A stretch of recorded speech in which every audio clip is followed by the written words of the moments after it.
তোমার বাড়ি কোথায়? রামনগর। রামনগর।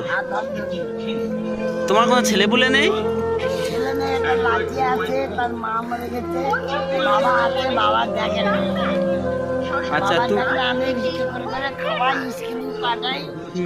ছেলের অসুখ, হাসপাতালে ভর্তি করে 3 লাখ টাকা দেবে, 3 লাখ টাকা। যেটুকু জমি ছিল সেটি বিক্রি করে দিয়ে ওকে ভালো করে। আচ্ছা স্কুল পড়াতে স্কুল করছে। তোমার নাতির পিছনে খরচা গেছে 3 লাখ টাকা। 3 লাখ টাকা, 3 লাখ। তা কি না বাবা, কিভাবে জোগাড় করেছো টাকা? কিভাবে টাকা জোগাড় করেছে 3 লাখ টাকা কি কোথায় পেয়েছো? ছিল জমি জমা বিক্রি করে। বাড়ির জমি ছিল, ধান জমি।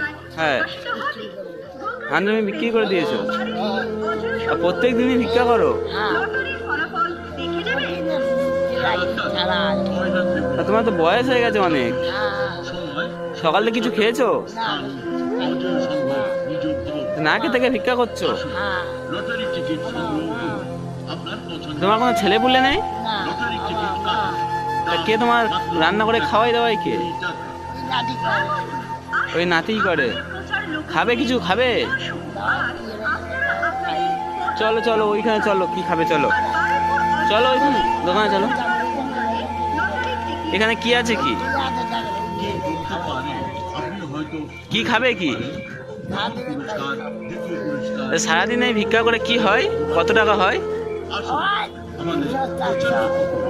300-400 টাকা ভিক্ষা করে হয়। এই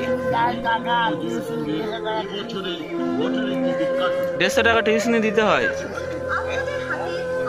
আচ্ছা, কি কি খাবে কি তাহলে? ঘুগনি মুড়ি খাবে? তাহলে কি খাবে তুমি? আচ্ছা দাঁড়াও, তাহলে আমি আনছি, ঠিক আছে? তো বন্ধুরা, কতটা অসহায় মানুষ এনারা, না কিছু সকালতে খাওয়া দাওয়া করে না খেতে থেকে ভিক্ষা করছে। তো চলো দোকানে যাই, ওনার জন্য কিছু খাবার দাবার কিছু আনি।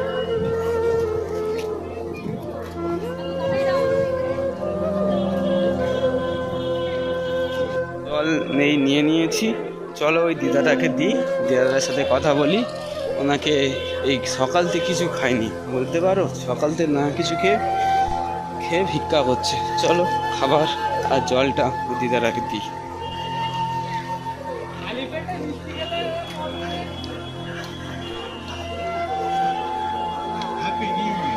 এই নাও, এই মুড়ি আলুর দম ডিম টিম আছে, ঠিক আছে? খেয়ে নেবে। হ্যাঁ মুড়ি, হ্যাঁ এখন খেয়ে নাও, পরে খাবে। খিদে পেয়েছে তোমার? এখন টাইম নেই খাবার। তো বন্ধুরা দেখো, ভিক্ষা করছে বসে, ও মুড়ি এনে দিয়েছে, বলছে এখন খেলে হবে না, এখন ভিক্ষা করতে হবে, পরে খাবো। ঠিক আছে, খুশি হয়েছে তো? ঠিক আছে দাদা, পরে একদিন ফের আসবো, ঠিক আছে? রাখছি, যাচ্ছি তাহলে। আমাদের বাড়ি লক্ষ্মীকান্তপুর।